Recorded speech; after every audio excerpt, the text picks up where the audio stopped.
Quantos estão felizes hoje? Diga amém. Nossa, mas esse amém foi muito triste para quem está feliz. Quem está feliz hoje, diga amém.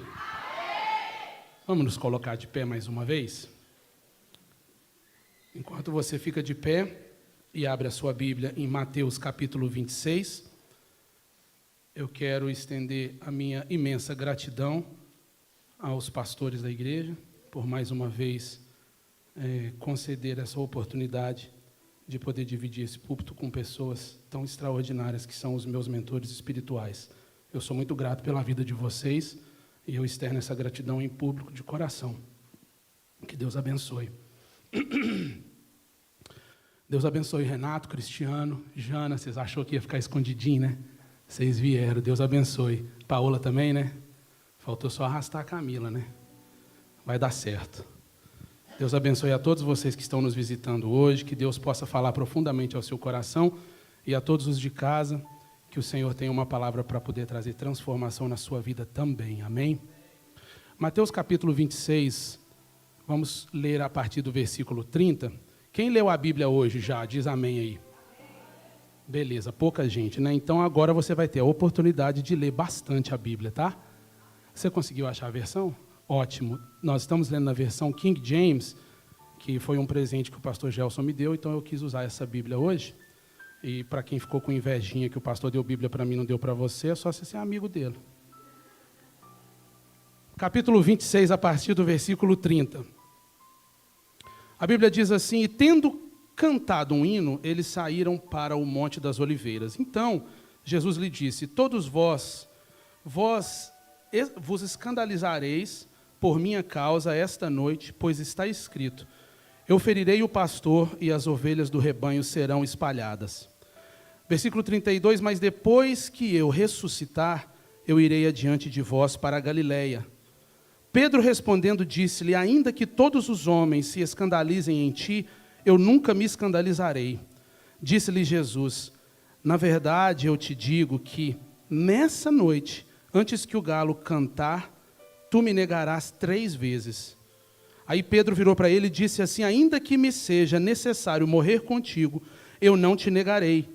E o mesmo disseram todos os discípulos. 36. Então chegou Jesus com eles a um lugar chamado Getsêmani. Repita, Getsêmani. Mais forte.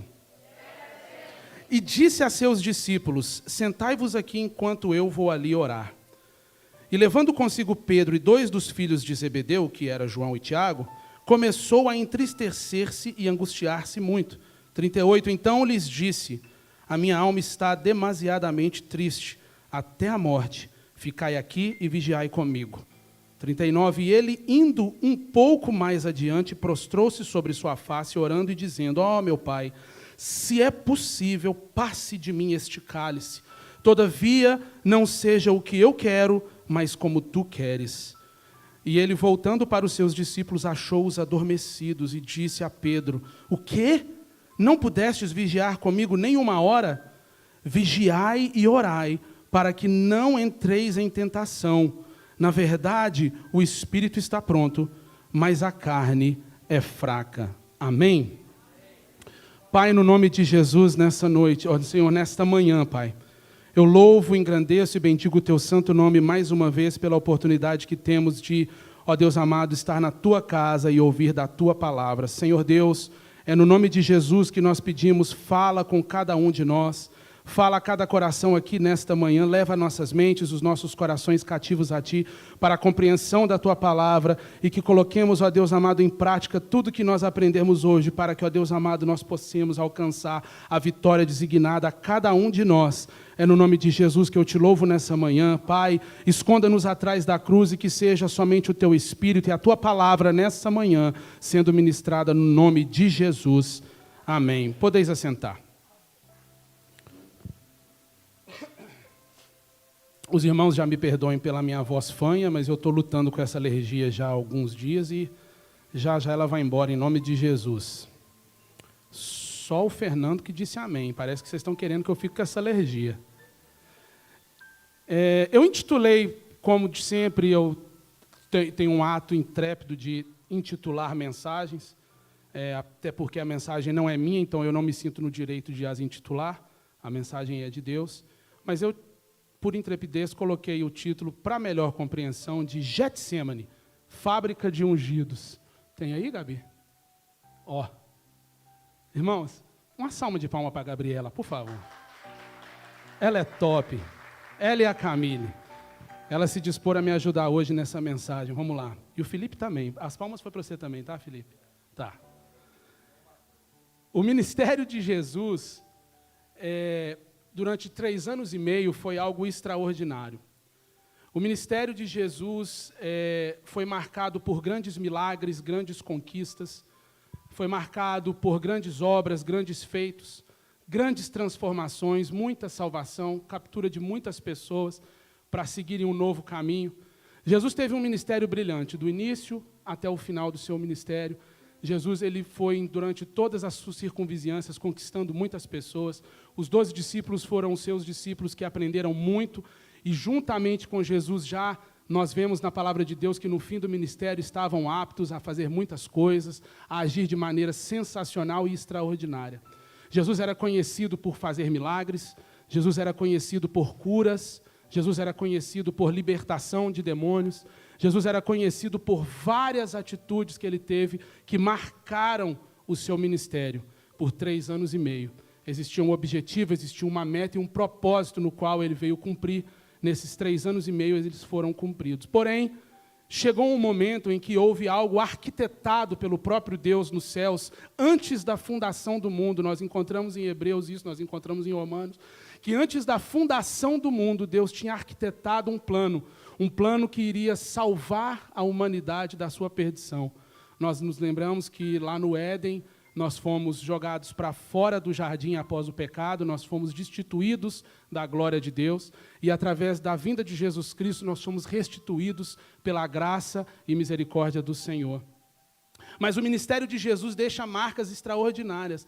Eu me lembro de uma ocasião sensacional, que foi até uma das últimas mensagens ministradas, quando ele vai em umas bodas, em um casamento, e nesse casamento ele opera um dos maiores milagres, talvez um dos milagres mais pregados em toda a Bíblia, é o milagre da transformação da água do vinho, onde existem várias implicações que podem ser colocadas à nossa vida em prática, para que nós possamos alcançar a vitória. Então, existem várias marcas importantíssimas do ministério de Jesus. Mas como um padrão de vida, o ministério do Senhor Jesus, ele não foi somente o começo de todo o propósito arquitetado por Ele, ele foi apenas o começo do propósito arquitetado por Deus, para uma vez por todas resgatar de volta para si todos que haviam se perdido. O propósito do ministério de Jesus, da vinda de Jesus Cristo, da encarnação de Cristo, da sua morte e ressurreição, era algo que Deus tinha projetado para única e exclusivamente salvar a humanidade da perdição. Nós lembramos em várias ocasiões na história bíblica, no acontecimento da história da humanidade, vezes outras em que Deus ele se entristecia profundamente com a abundância do pecado no homem na terra, e ele tinha que agir de forma radical para que pudesse não se proliferar o pecado de maneira que viesse a totalmente exterminar a raça humana da terra. E Deus, através de recursos próprios, porque Ele é soberano e Ele tem os seus próprios recursos para resgatar o homem, Deus vem e transforma circunstâncias que aparentemente eram impossíveis de serem transformadas em algo novo, em algo bom, em algo bendito pelas suas mãos. Nós temos a Arca de Noé, que é o representante de Cristo na cruz, que foi uma das ocasiões na qual Deus pega e dá um restart em toda já saiu uma palavra, Tiago. O Tiago pediu para que eu falasse alguma coisa em inglês por causa do Pedro e da Amber. So I'm going to try. How good is your Portuguese, Peter? 5. Okay, so you will get something. I'll try. Então, se eu falar alguma coisa em inglês, não é porque eu sou metido, não, tá? É para ajudar o irmão a entender alguma coisa. O propósito e o objetivo de Deus era único e exclusivamente para salvar o homem. Ele dá um restart lá em Noé. Ele dá um reinício para poder conseguir alcançar o seu propósito. Mas havia uma necessidade, no decorrer dos milhares de anos que se passavam, em que houvesse um sacrifício que pudesse mudar toda aquela história, que houvesse um acontecimento, mesmo através de todos os sacrifícios feitos que nós lemos no Velho Testamento, se você pega o livro de Levíticos e torce, ele chega a pingar sangue de tantos sacrifícios que foram entregues naquela época, tantas as tentativas de libertação e de salvação e de purificação de pecados, e nenhuma delas, diz o livro de Hebreus, eram completas, eram todas incompletas. Elas apenas maquiavam, elas apenas davam um período a mais para que sobrevivesse, mas não tinha vida. E houve numa arquitetura de Deus um sacrifício único que precisava se acontecer para que isso tudo pudesse se cumprir. E hoje nós pudéssemos estar aqui louvando, bendizendo e adorando o nome daquele que vive para todo sempre. Resgatar de volta para si o que se haviam perdido. Eu gostaria de falar para você nessa manhã algo que o Senhor colocou profundamente no meu coração quando eu meditava nessa madrugada sobre essa mensagem. E eu tive relutando, back and forth, para saber se isso mesmo era aquilo que Deus queria falar. E o Senhor foi muito claro no propósito que Ele tinha nessa manhã. E eu quero iniciar, após essa pequena introdução, dizendo para você que não existe propósito sem processo. Repita comigo. Não existe propósito sem processo. Todo propósito estabelecido por Deus tem que passar por um processo. Todo propósito estabelecido por você tem que ser passado por um processo. Todo propósito, para que ele venha a se cumprir, existe um processo. Não foi por um acaso que o pastor Gelson leu alguns versículos anterior a esta mensagem. Você lembra que no início do culto, quem estava aqui por conta da abertura do culto, foi lido sobre o vaso de alabastro que foi derramado na cabeça de Jesus. Você vai entender que não foi por um acaso esta leitura, ela não foi aleatória, mas existia um início de um processo em que Jesus estava iniciando a vivência de um processo após 3 anos e meio de um ministério. Mas como assim, presbítero Júnior? O ministério de Jesus não foi brilhante, não foi algo tão extraordinário? Deus não fez maravilhas através do Senhor Jesus na terra? Sim, sem sombra de dúvidas. Mas chega um tempo em nossas vidas, como chegou na vida de Jesus, em que o propósito sai do nível aqui para ir para um outro nível. Para chegar nesse nível no qual Deus deseja cumprir o propósito dele na sua vida, existe um processo. Uau! Jesus precisava estabelecer a base do seu reino perpétuo. O ministério de Jesus, aconteceu para que houvesse uma preparação, uma base, e eu digo base perpétua, porque se você está com dúvida de que a base que Jesus estabeleceu em 3 anos e meio não foi perpétua, então você está enganado onde você está, porque 2000 anos depois, ainda continua-se adorando, louvando e bendizendo o nome daquele que em 3 anos e meio estabeleceu essa base. Foi algo projetado no coração de Deus e executado pela pessoa de Jesus. Ele precisava estabelecer a base do seu reino perpétuo, mas para ir para o próximo nível, para cumprir por uma vez por todas o propósito estabelecido por Deus, ele tinha que passar por um processo necessário. Vem comigo, versículo 31 e 32, a palavra de Deus diz assim, do capítulo 26, então Jesus lhe disse, todos vós escandalizareis por minha causa esta noite, pois está escrito, eu ferirei o pastor e as ovelhas do rebanho serão espalhadas. 32, mas depois que eu ressuscitar, eu irei adiante de vós para a Galileia. Jesus prepara os discípulos para viverem a transição do cumprimento da obra redentora. Jesus ele prepara os discípulos durante todo o período em que eles caminharam junto, durante todo o tempo que eles estiveram juntos, Jesus estava preparando eles. Haverá um tempo em que eu terei que passar coisas, eu terei que passar sofrimentos, eu terei que passar angústias para que eu possa alcançar o propósito para o qual eu fui enviado. Deus ele nos prepara através de ensino, através de conhecimento, através de estudos, mas para viver o propósito e entender o propósito, só pode viver o propósito e só entende o propósito quando se vive o propósito. Só entende o propósito quando se vive o propósito. Você só entende o propósito quando você vive o processo do propósito. Aleluia. Deus, ele está presente em todo o processo e ele garante que depois de todo o processo existe uma recompensa. Ele disse assim, olha, hoje, possivelmente, ou certamente, ou hoje mesmo, vocês vão se escandalizar. Porque está escrito que o pastor seria ferido e o rebanho se espalharia. Mas fica tranquilo, que quando eu ressuscitar, eu irei adiante de vós para a Galileia. Ei, o processo pode parecer difícil, o processo pode parecer complicado, por mais preparado que às vezes nós achamos estar para vivenciarmos o processo, vai ter momentos no processo em que nós não vamos nos encontrar preparados. Isso não quer dizer, e isso não excusa o fato de que você precisa se preparar para o processo. Isso não tira e não diminui o fato de que você precisa constantemente estar se preparando para viver o processo. E o fato de você se preparar não garante que você não vai passar o processo 100% dando goleada, ganhando de 10-0. Mas o preparo é a sua atitude. O cuidado vem da mão de Deus.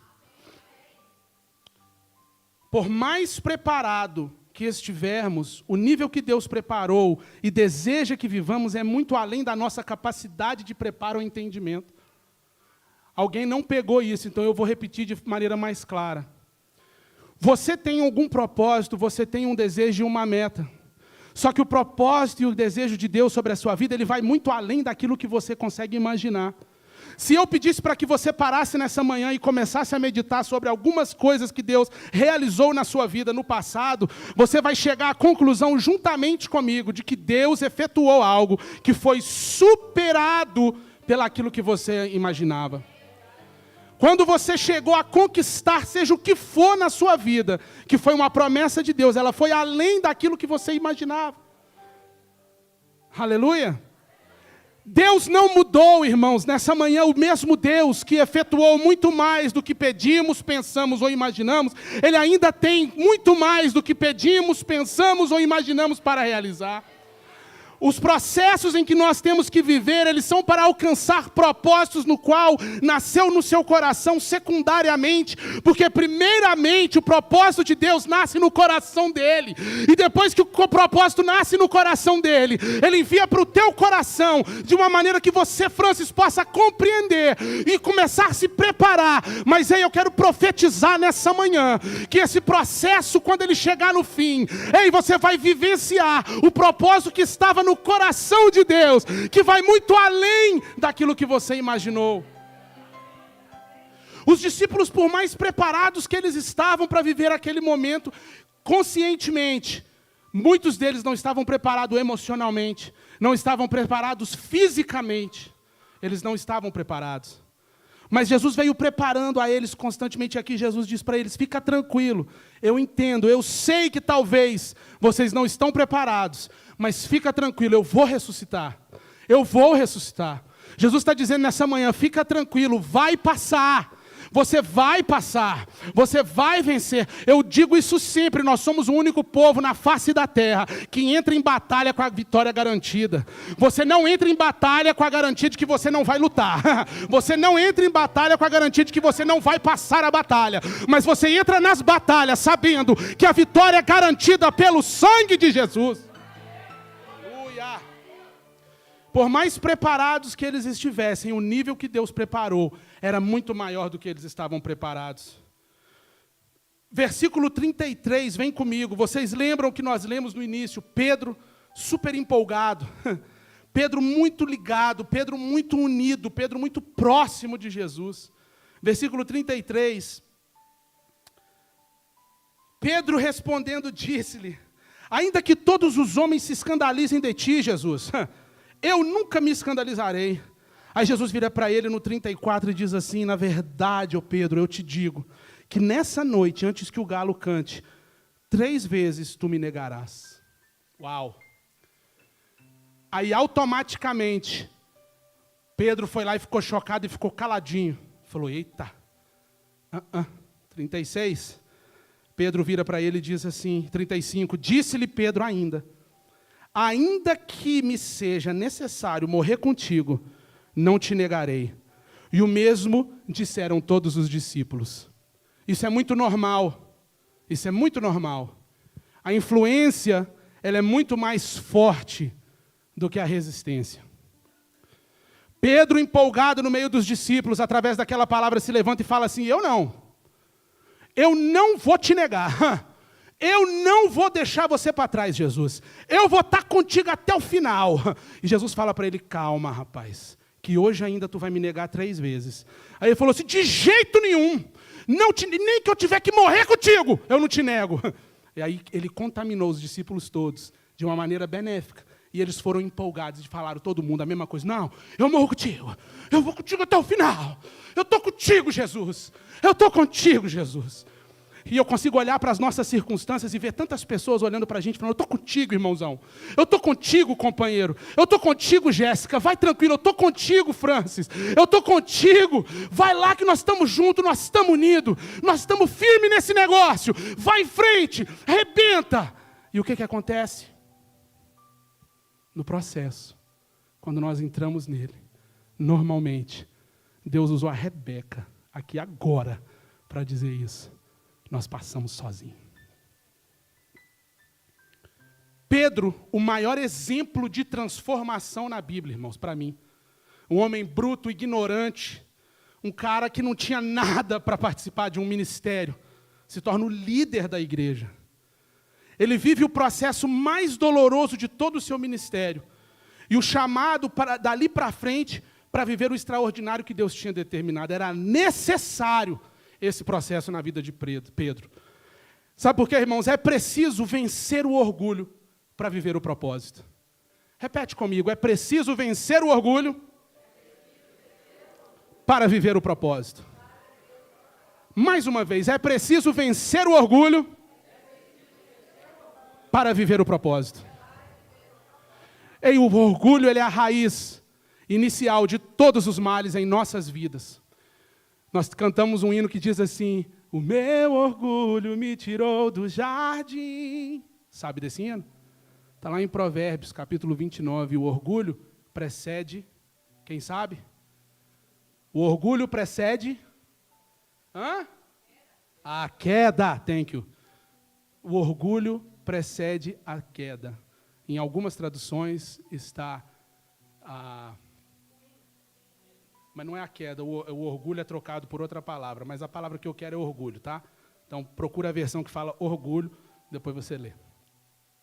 O orgulho precede a queda. O orgulho tirou Lúcifer dos céus. O orgulho, mais uma. O orgulho levou o homem à ruína. O orgulho fez Adão e Eva pecar contra Deus. O orgulho fez com que grandes reis perdessem o seu reinado, como Saul. O orgulho destruiu grandes homens. O orgulho destrói igrejas. O orgulho destrói ministérios. O orgulho é algo que te paralisa. Irmãos, saiu um relato recentemente que o orgulho hoje é o número 1 destruidor de casamentos e famílias. Tem marido que não perdoa a esposa por causa de orgulho. Tem esposa que não sabe se humilhar e pedir perdão ao marido por causa do orgulho. O orgulho de Pedro levou Pedro a negar a Jesus por 3 vezes. Diante da maior transição da vida de Pedro, ele nega a Jesus por 3 vezes por causa do orgulho. É necessário vencer o orgulho para viver o propósito de Deus. O orgulho pode ser vencido, irmão. O orgulho precisa ser vencido. E eu profetizo nessa manhã que o orgulho está sendo vencido em nossas vidas. Provérbios 16, 18, o orgulho precede a queda.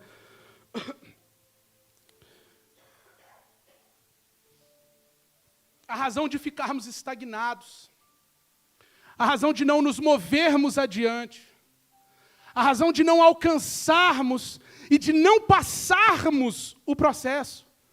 Porque talvez ninguém te disse que existe a possibilidade de você morrer na praia.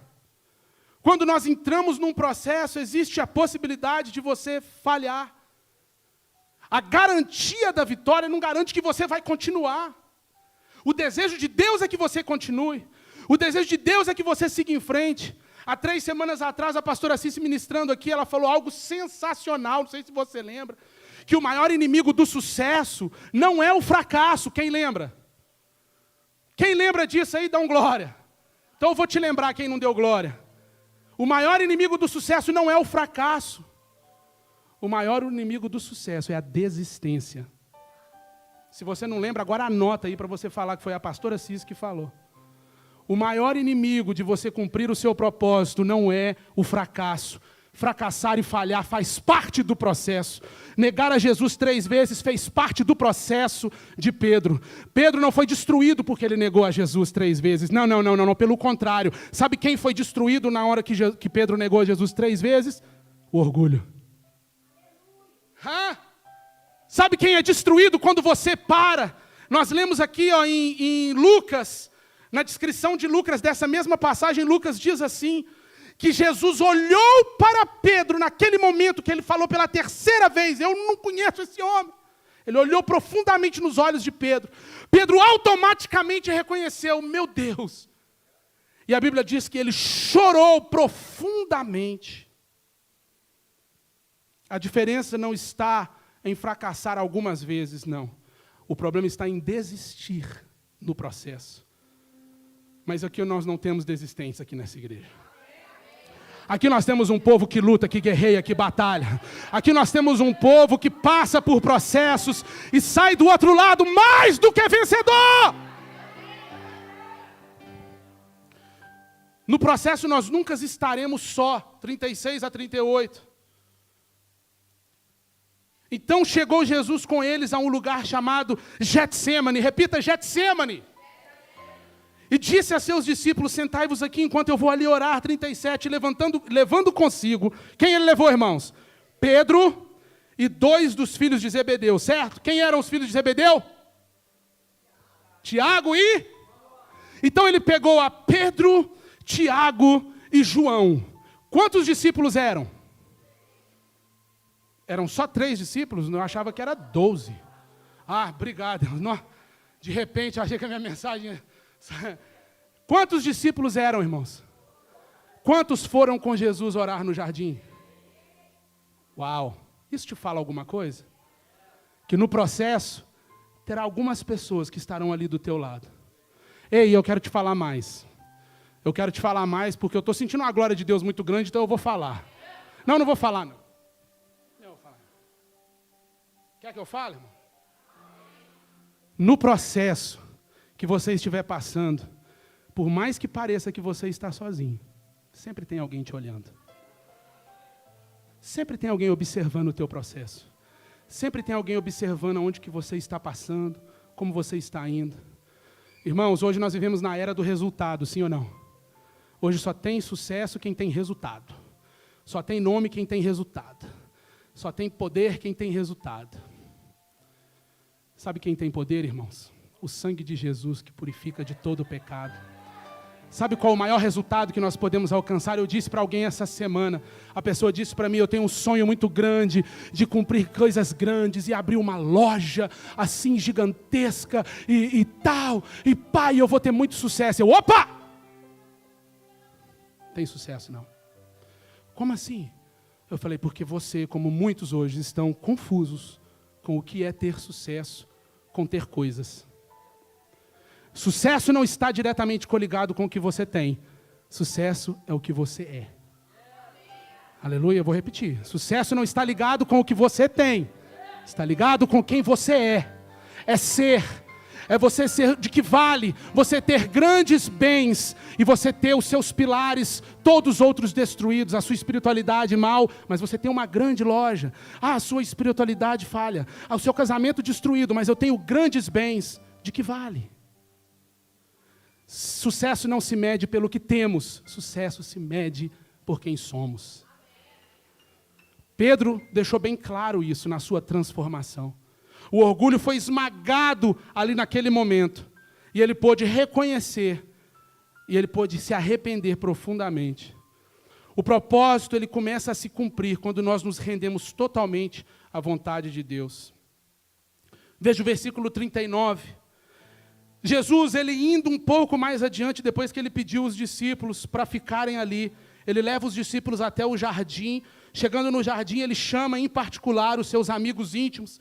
Apesar de Jesus caminhar durante 3 anos e meio com 12 discípulos, dos 12 haviam 3 em que ele confiava muito, em que ele era muito íntimo, que era Pedro, Tiago e João. Em várias ocasiões na Bíblia você vai encontrar essa amizade íntima de Jesus com esses outros 3. Eram os caras que estavam ali para toda hora, eram os caras que estavam ali o tempo todo, obrigado. Eram os caras que estavam ali do lado de Jesus sem sequer titubear, para o que desse e viesse. Os outros às vezes ainda dava aquela tonteada, dava aquela vacilada, mas não, Pedro, Tiago e João estavam ali o tempo todo, e ele chama eles para perto, vem vigiar comigo. Quando ele volta, ele encontra os 3 dormindo, porque a Bíblia diz que eles estavam profundamente tristes e cansados.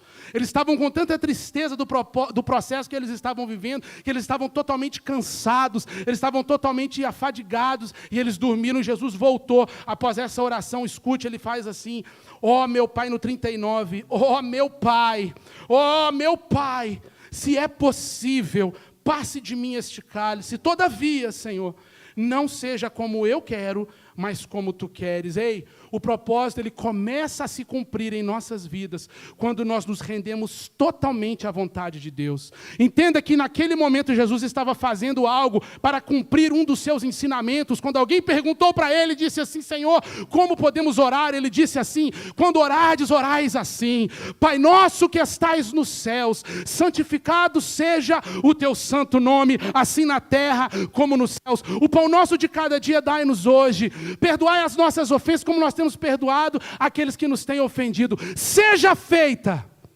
a Tua vontade, assim na terra como no céu. Jesus, na hora que ele começa a orar, ele vira assim: Pai, que não seja feita a minha vontade, mas a Tua vontade, tanto na terra quanto nos céus. E Jesus se entrega e se rende totalmente ao processo que ele precisava passar. Nesse momento eu vejo Jesus tirando o foco do processo e olhando para o propósito. Há um propósito maior.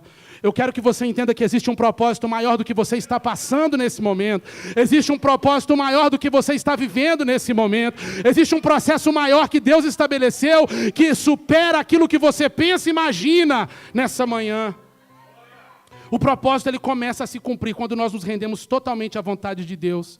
Não como eu quero, mas como Tu queres, o Senhor Jesus disse. Não como eu quero, mas como Tu queres. É exatamente nesse momento em que Deus começa a cumprir o seu propósito. Quando nós viramos para Ele e dizemos assim: Senhor, não é como eu quero, mas é como Tu queres. Esse processo que eu estou passando não é como eu quero. Mas é como Tu queres. Eu sei que Tu tens algo maior. Mesmo como todos estavam preparados, com todos os preparos de ano ao lado de Jesus, aprendendo e vivendo os milagres lado a lado com Ele, Ele nos adverte: é fundamental passar tempo de qualidade com Deus para superar os processos. Os processos, irmãos, na nossa vida só são superados através de oração. Diga: os processos só são superados através da oração.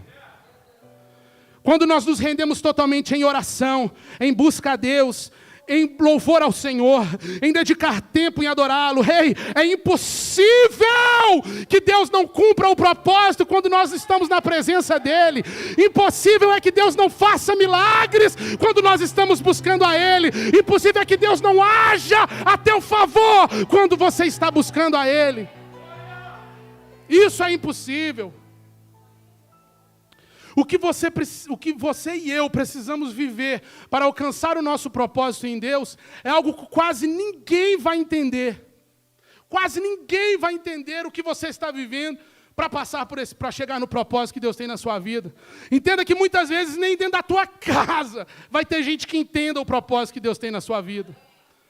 Mas é preciso que você esteja focado, esteja firmado, esteja preparado para viver o propósito que Deus colocou no seu coração.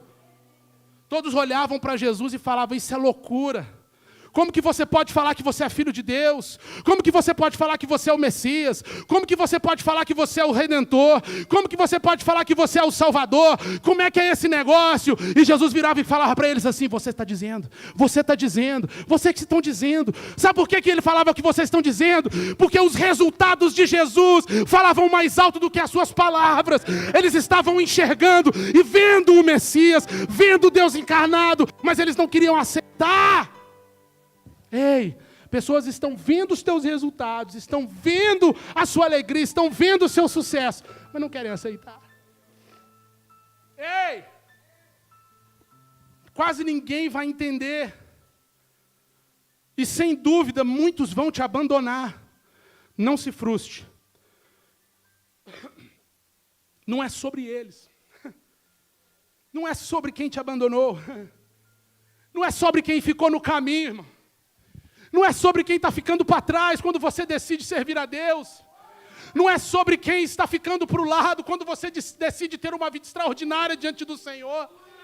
Não é sobre quem não aceita o propósito de Deus na sua vida, é sobre você. É sobre você entender o seu propósito e não permitir que os abandonos do caminho do processo venham a impedir que você alcance o propósito. Nós não podemos abandonar o propósito por causa de quem nos abandonou no caminho. Pedro vem de longe para ver o fim, versículo 58, vamos dar um jump para poder terminar, nós temos ceia.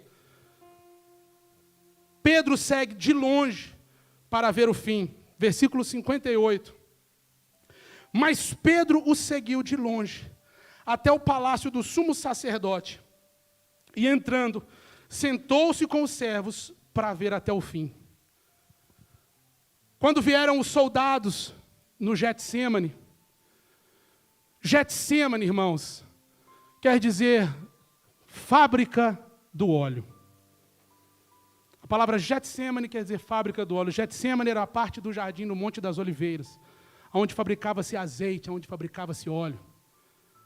E foi nesse mesmo lugar que Jesus falou comigo assim, no lugar onde foi fábrica de óleo, foi de onde eu tirei os maiores ungidos, através de um processo similar ao processo do óleo. Esmagando, pisado, viver aquele momento mais difícil, superar e viver o propósito. Pedro vai e segue de longe para ver até o fim. Se alguém te disser, irmãos, que viver esse processo, estar ao lado de Jesus nos momentos mais difíceis da jornada, estar do lado do Senhor nos momentos mais complicados da nossa vida é algo fácil, essa pessoa está mentindo para você.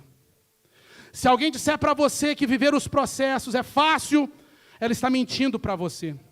Se alguém disser para você que é easy, é tranquilo, você vai chegar lá de boa, está mentindo para você, não acredite.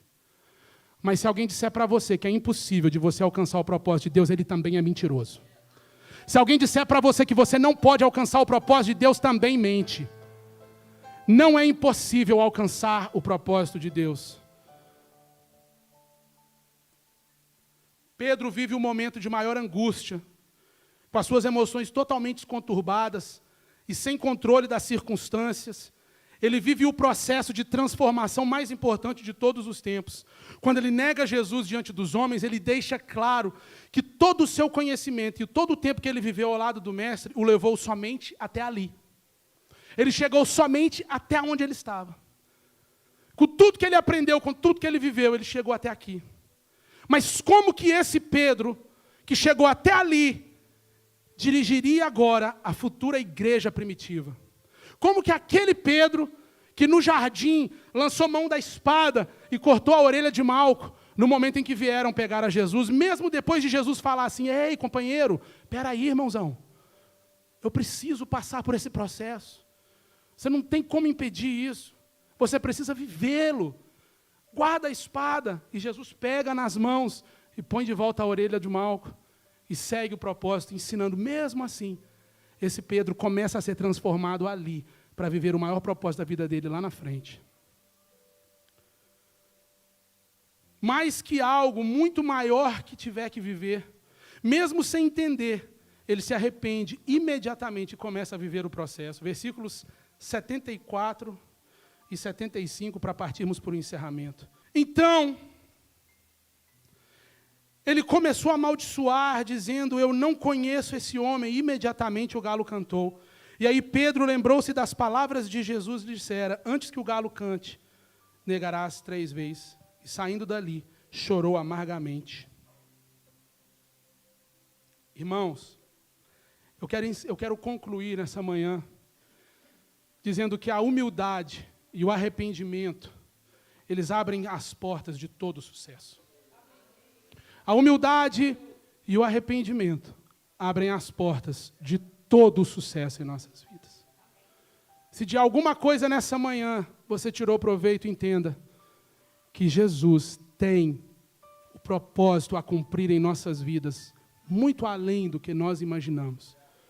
Para isso nós precisamos quebrar o orgulho, vencer o orgulho, ter humildade, que essas e arrependimento, e eles vão abrir todas as portas necessárias para o sucesso. Coloque-se de pé nessa manhã. Eu já vou passar a palavra para os pastores realizarem a ceia. Foi necessário viver todos os processos na vida de Pedro. Foi necessário que ele passasse por tudo que ele passou. Foi necessário que ele vivenciasse todos aqueles momentos maravilhosos durante 3 anos e meio, para que logo depois disso, ele pudesse estar preparado para passar por esse processo e alcançar o propósito de Deus. Eu te convido nessa manhã a meditar profundamente sobre isso. Qual a escolha que nós fazemos nessa manhã?